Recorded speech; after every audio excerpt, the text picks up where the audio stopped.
Hey guys, Opie here. Welcome back to my Brew City garden.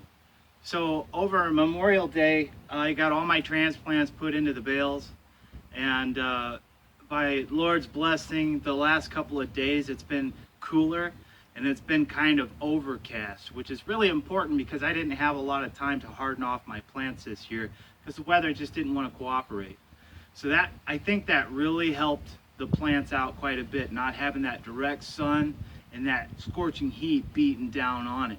So the plants, most of the plants are doing fairly well. I've got a couple, I don't think they're gonna make it. But you know what? That happens every year.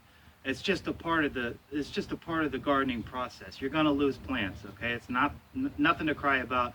We can replace them, and sometimes it's an excuse to go to the garden store and pick up something new. So that's always fun. So today we're gonna direct sow some seeds into the bales, some larger seeds, and I'll show you how that works. We're not gonna use the soil for the large seeds. We're just gonna push them into the bale and get them into that moisture layer, and they'll sprout from there. One issue I seem to have though when I plant these larger seeds, robins and squirrels, and I don't know which one's worse, but they love to get in there and get my seeds for whatever reason. But I do have one solution that I found late last year after losing so many seeds, and I don't know if you like them or not, but snakes, garden snakes. And as soon as I put these snakes in my garden, I stopped losing seeds. So it seems to work. A lot of people say, it doesn't, but in my experience, it does work. So I got these, a big pack of these plastic toy snakes from the dollar store. It just laid them out over my freshly sown seeds. And what do you know? They stopped disappearing. So sometimes those little tricks, wives' tale or not, they work. At least they work for me. So today we're gonna sow several seeds directly into the bales. And when I do that, I'll also sow into a seed tray. And these are gonna be backup. So if I can't get the seeds to come up in the bales, I'll have some transplants that I can just transplant directly into the bales after the fact if we're having trouble with germination rates. Usually I don't, and I'll probably just have some extra plants, and there's nothing wrong with that either. Also, I'm gonna plant last year's pole beans. If you just let these things grow to maturity and dry on the vine, you can actually collect the bean right out of it and sow it right into your bale, and it'll grow back next year. So it saves you a little bit of money on seed stock, and why not? And another thing I'll do this year is I'll go ahead and sow the seeds that I want to transplant into the sides of the bales. Now you can plant in the sides of the bales, but the problem is you can't sow a seed into the side of the bale because it's going to want to grow straight up through the bale, and that's a long way to go. And in the seed, the new little plant's not going to make it that far. So if you want to plant in the sides, you really have to use transplants and put those in the sides. So I planted some watermelon. I've got some butternut squash and some acorn squash. And those I seed directly in. I seed into these trays, and then once they're a few inches tall, then I'll transplant them into the sides of the bales. That way I'm sure we're going to get the germination, and I'm sure that my plant's going to grow, and it's going to avoid some aggravation. So anytime you plant the sides of the bales, use transplants, okay? So with all that being said, let's get to work. Okay, and so in this particular bale, I'm gonna plant some Burpee's Ford Hook summer squash, or better known as zucchini here in the Midwest. And in planting in the bales, or direct sowing in the bales, it couldn't be any simpler.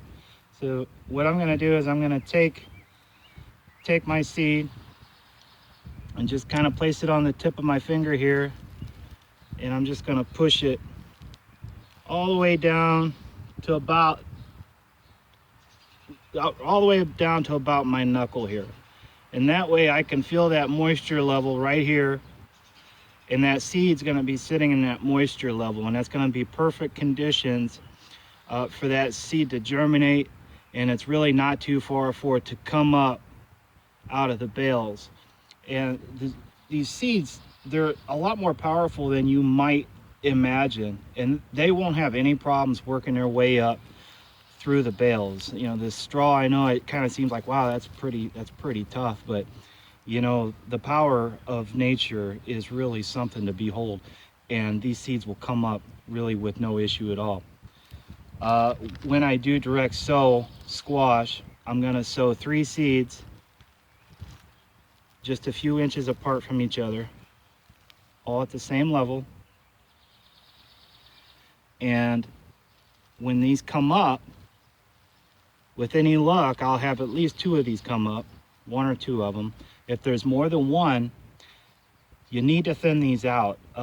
Zucchini, summer squash, plants like these in these bales will get absolutely massive, and you don't want these plants crowding each other. So I will allow 2 squash plants per bale, and they have to be spaced about at least a foot apart, or a foot and a half. That's about how much room you have in the bale. So if I get 3 sprouts come up right here, I'm going to thin 2 of those sprouts out to avoid overcrowding. And really, that's all there is to it. I'm going to go ahead and sow the rest of these summer squash, and we'll move over to the pole beans. Okay guys, please try to disregard the wind. It is a little bit breezy out here today.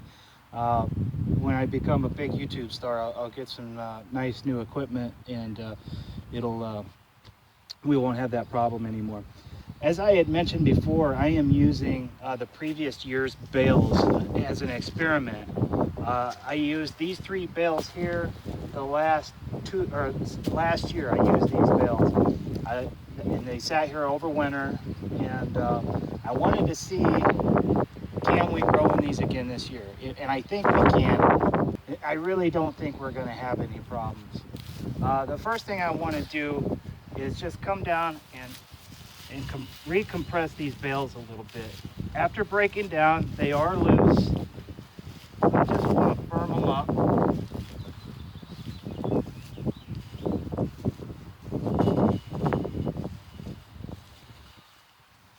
And this way I can be sure that when I sow my seeds, there's plenty of good contact with the straw.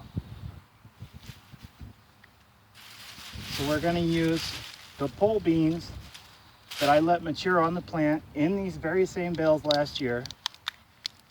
And we're going to crack them open.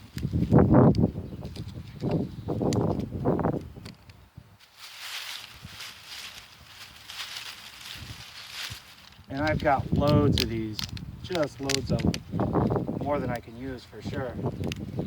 So just by letting 1 or 2 vines mature and go to seed, you'll have enough stock for probably a couple of years. It's really amazing. So what I'm going to do with these is the same that I did with the squash. I'm just going to push it down, knuckle deep. Every few inches apart. I do sow my pole beans very heavy. These seem to be a squirrel favorite, so I want to make sure that there's plenty for the squirrels and plenty to grow.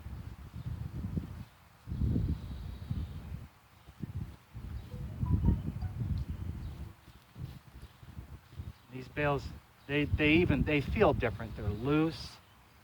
They're a little bit mushy. Not mushy in the sense of squishy, but just a kind of a different texture, very soil-like, which I guess is a good thing. So I've got high hopes for these. I'm really looking forward to seeing how well these grow, and maybe I can repeat the process and save at least a couple or a few bales a year.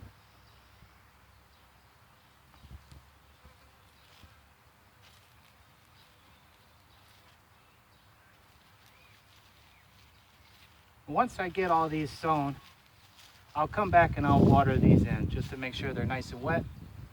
And that's it. With any luck, we'll have pole beans coming up soon. So now it's time to plant my cucumber seeds. This year I'm planting the lemon cucumber and the Wisconsin SMR pickling cucumber. We just seem to like these little picklers. They seem to be more crisp and have a little bit sweeter flavor, and they're better to snack on. I do like a larger cucumber from time to time, but we get so many of them. These are just a lot more convenient to throw in a lunchbox, and if we have extra, we can pickle them without any issues. So they're really good. The lemon cucumber I've never tried, and it just gets these rave reviews. So I've got to try some. Now what I'm going to do is I'm going to plant these in a staggering pattern every probably 5 or 6 inches. If you look on the bales now, you can see I was talking the other day about these mushrooms, and we have had an alien invasion of mushrooms in the last couple of days. And if you hang out to the end of the video, I brought my camera out at night under lights, and I kind of showed what these mushrooms do in the middle of the night. You'll have to bear with the camera's a little bit shaky, and the lighting's not bad, but you get a really good feel for just how many mushrooms can take over these bales. Yes, they are annoying, kind of a pain, but any of the mushrooms, when I come out at night, if I find them growing up directly next to the plants or touching the plants, I'll just pull them out and toss them to the side. Not a huge deal. It's kind of a pain, but you know, that's just kind of part of straw bale gardening. There's always going to be something, right?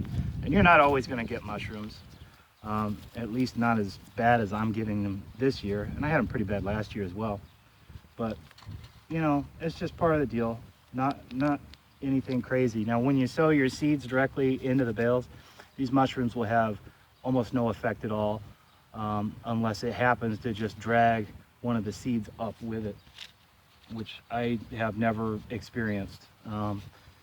Again, like I said, the biggest problem I've had was squirrels and the birds digging in my bales to get my seeds. So in this particular bale, let's do the lemon cucumbers. I'm planting them under the trellis here, if you can see that trellis. And I'll put more trellis up later this year, but this is just here from last year. But the cucumbers are a vining plant, so they're gonna need something to climb on. Otherwise, you're not gonna have anywhere to walk because it will cover the ground.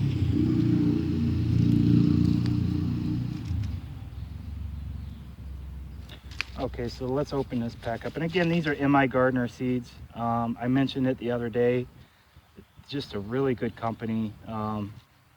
Luke and his wife Cindy, I believe her name is, run this little store out of Michigan, and he's got his YouTube channel, and I just can't recommend these seeds more. They're just, the price is great, and the people behind the company are just great people. So these seeds are a little bit smaller, as you can see, and I did plant some of these. I sowed some of these into my seed trays just for backup, just in case. Okay, so if these don't come up, well, at least I got a few plants I can put in. So I'm gonna go ahead and sow these in a staggering pattern, just a few inches apart from each other.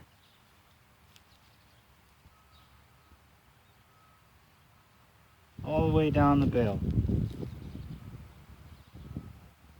And some of these seeds are smaller, so you might feel them just kind of drop down into a little crevice. And again, like I said, the power of nature, they'll come up.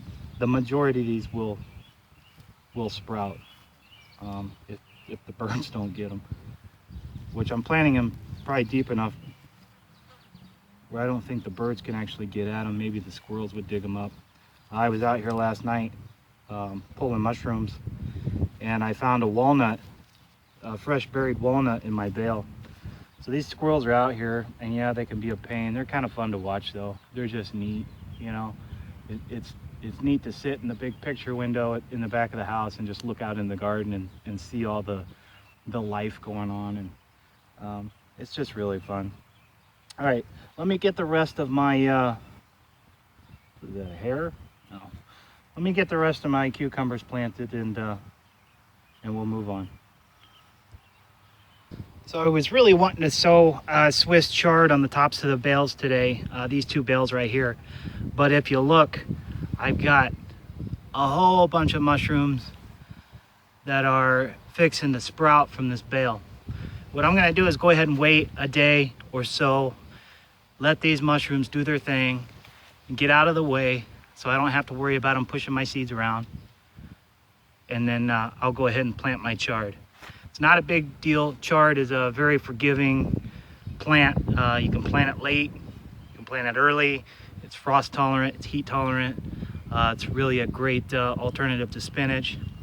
And that's why we love chard here at the house. And but like I said, we'll let these mushrooms do their thing. And as soon as they're gone, I'll go ahead and plant chard, probably tomorrow or the next day.